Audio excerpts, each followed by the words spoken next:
Warahmatullahi wabarakatuh.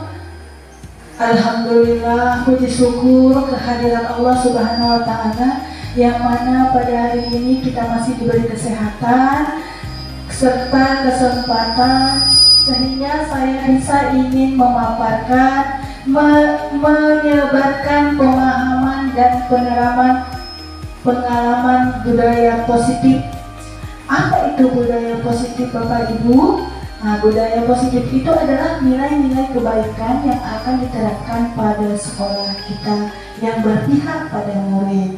Jadi, apa konsep inti budaya positif? Yang pertama adalah perubahan paradigma belajar, yang kedua disiplin positif, yang ketiga nilai-nilai kebajikan, yang keempat motivasi perilaku manusia, yang kelima keyakinan kelas.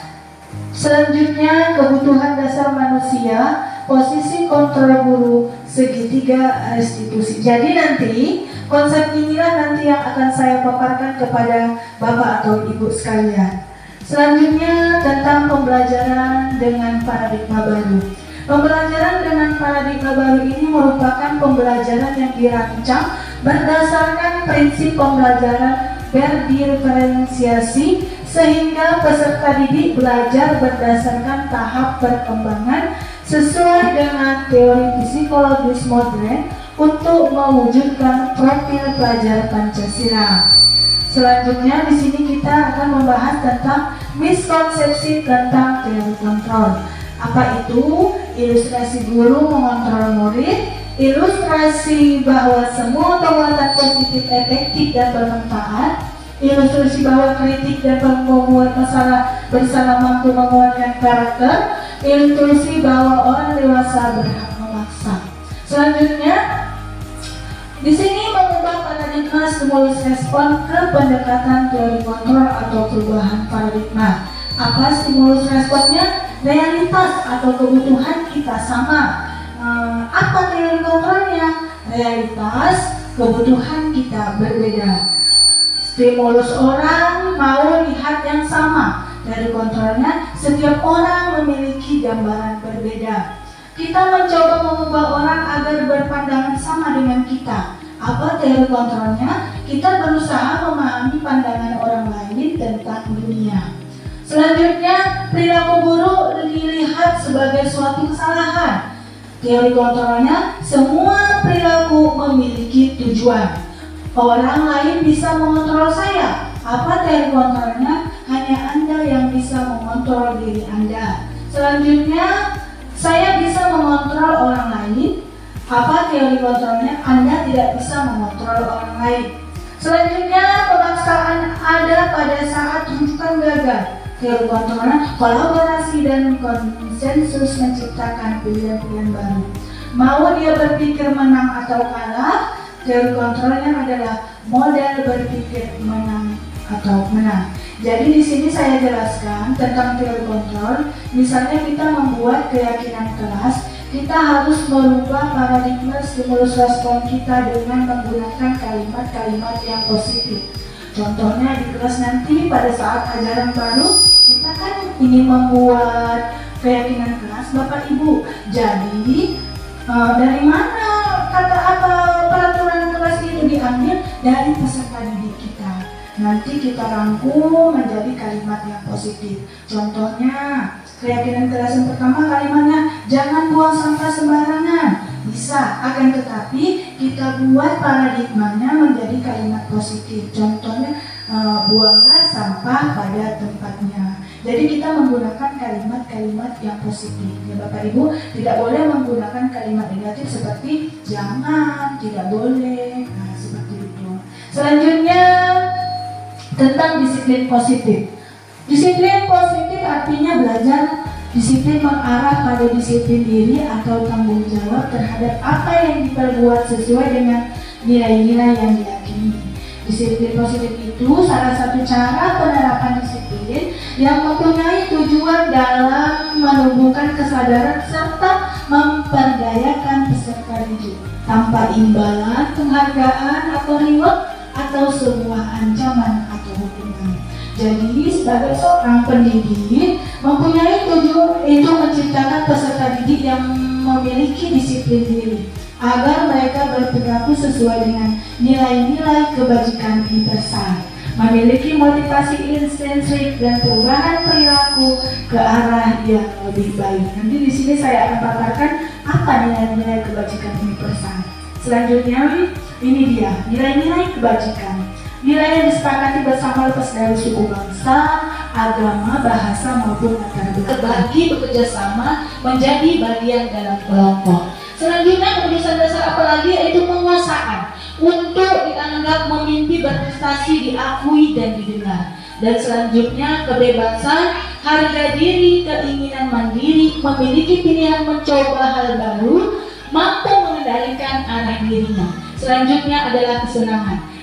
Ternyata kebutuhan dasar manusia ini termasuk juga kesenangan ya Bapak Ibu. Bermain, humoris, antusiasme, dan tertawa. Itulah kebutuhan dasar manusia kita. Selanjutnya adalah motivasi perilaku manusia. Untuk mendapatkan imbalan atau penghargaan dari orang lain, ada dua unsur, yaitu motivasi ekstrinsik, yaitu dari luar, atau motivasi intrinsik dari luar, untuk menghindari ketidaknyamanan atau hukuman. Motivasi intrinsiknya untuk menjadi orang yang mereka inginkan dan menghargai diri sendiri dengan nilai-nilai yang mereka percayai. Selanjutnya, di sini adalah beberapa tentang next posisi kontrol guru. Jadi di sini ada beberapa posisi kontrol guru: penghukum, pembuat merasa bersalah, teman, manajer, atau pemantau. Jadi kita sebagai guru di sini, posisi apakah yang ada pada diri kita ini? Apakah kita sebagai guru kita adalah posisi kontrol guru sebagai penghukum, atau pembuat itu merasa bersalah, atau kita posisi kontrol guru sebagai teman, atau sebagai manajer, atau sebagai pemantau?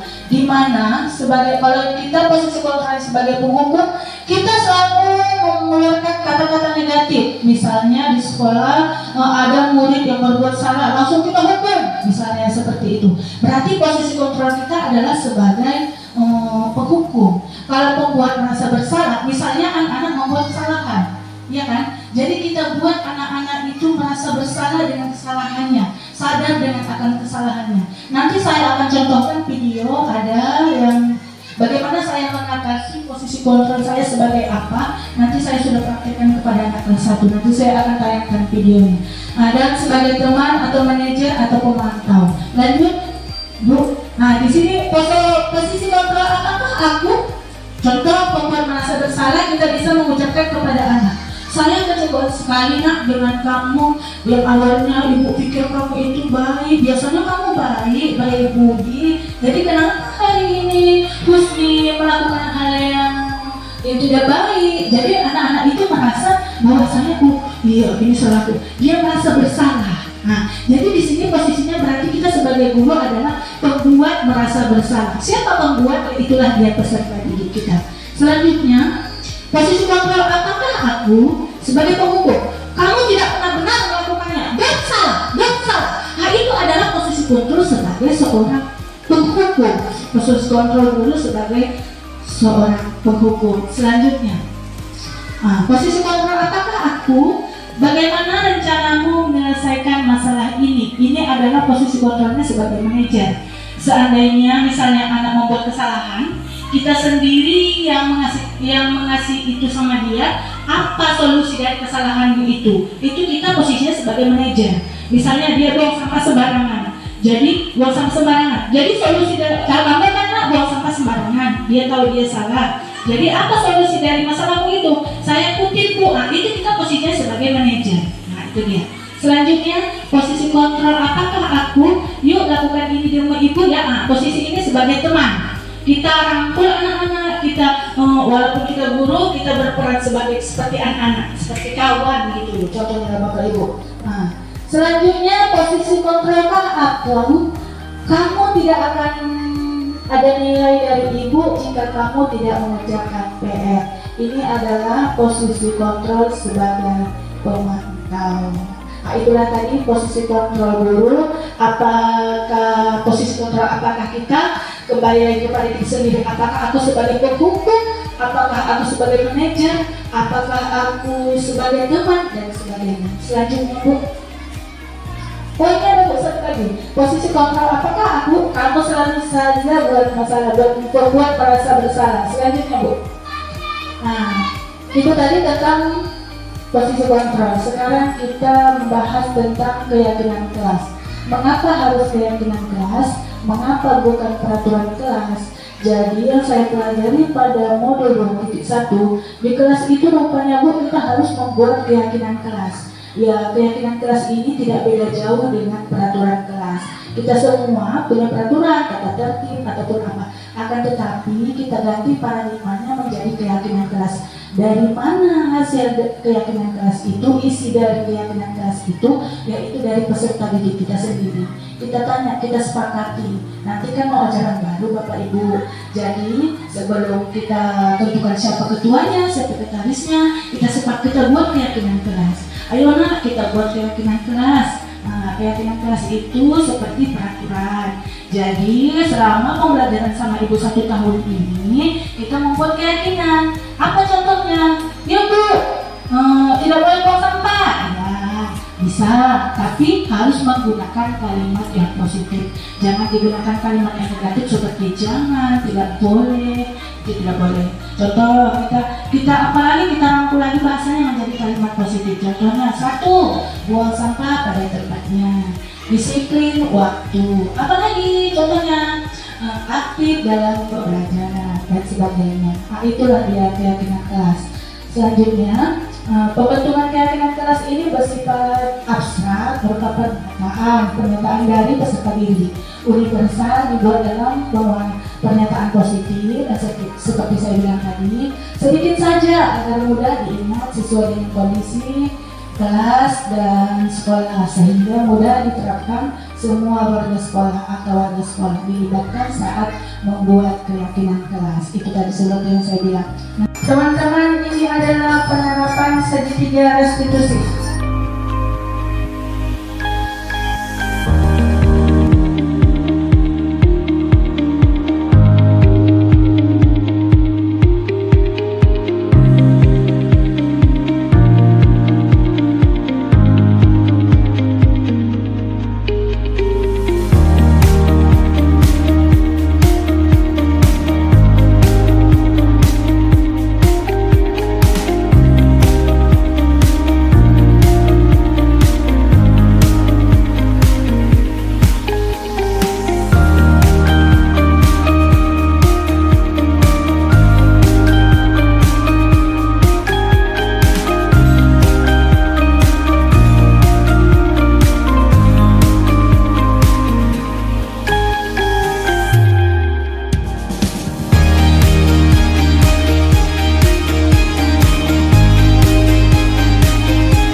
ini kita menangani kasus di sekolah, ya kan? Anak berantem dengan si anak ini mencontek atau bagaimana. Nah, kita bisa menggunakan segitiga restitusi. Yang pertama, kita stabilkan identitasnya.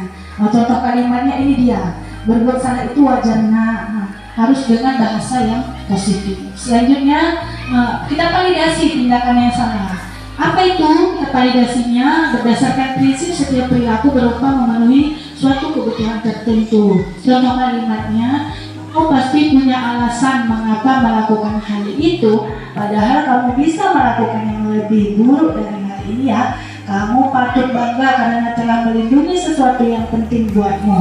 Kamu melakukannya karena mempertahankannya sesuatu yang penting bagimu. Ini adalah contoh kalimat validasi tindakan yang salah. Selanjutnya habis. Terima kasih. Itulah dulu paparan dari saya yang membahas tentang paradigma, restitusi, posisi kontrol buruk, disiplin positif, dan budaya positif. Mudah-mudahan apa yang saya paparkan dapat kita lakukan di sekolah kita ini, dan apa yang kita impikan dapat tercapai sesuai apa yang kita inginkan. Terima kasih kepada ibu bapak kepala sekolah, dan teman-teman sejawat saya semuanya. Lebih kurang saya mohon maaf. Assalamualaikum warahmatullahi wabarakatuh.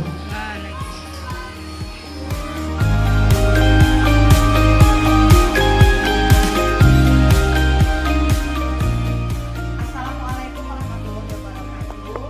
Setelah saya mendengar pemaparan dari Ibu Anita Sari SPD tentang budaya positif, tanggapan saya adalah sebagai Kepala Sekolah SD Negeri 115478 Ciparepare Hilir, saya sangat bangga memiliki calon guru penggerak seperti Ibu Anita Sari SPD, di mana pada pemaparannya saya dan rekan-rekan guru memahami tentang konsep inti budaya positif.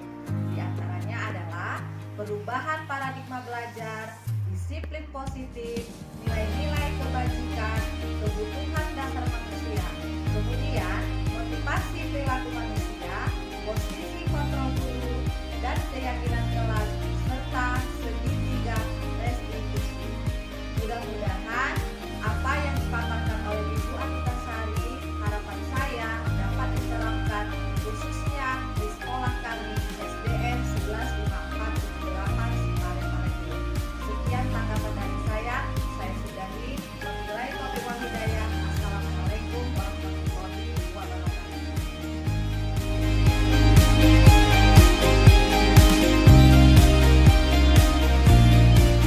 Assalamualaikum warahmatullahi wabarakatuh. Tanggapan saya kepada Ibu Anita Sari SPD setelah pemaparan budaya positif, kami dan rekan sejawat merasa sangat senang. Kami mendapat ilmu atau pengetahuan baru yang sebelumnya kami tidak tahu, apa itu perubahan paradigma belajar, disiplin positif, posisi kontrol guru, keyakinan kelas, dan segitiga restitusi. Setelah pemaparan oleh Ibu Anita Sari, kami jadi mengetahui. Terima kasih kepada Ibu Anita Sari atas pemaparannya. Mudah-mudahan ke depannya budaya positif dapat kita terapkan di sekolah kita, khususnya di SDN 115478 Ciparepare Hilir. Saya akhiri. Assalamualaikum warahmatullahi wabarakatuh.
dilakukan?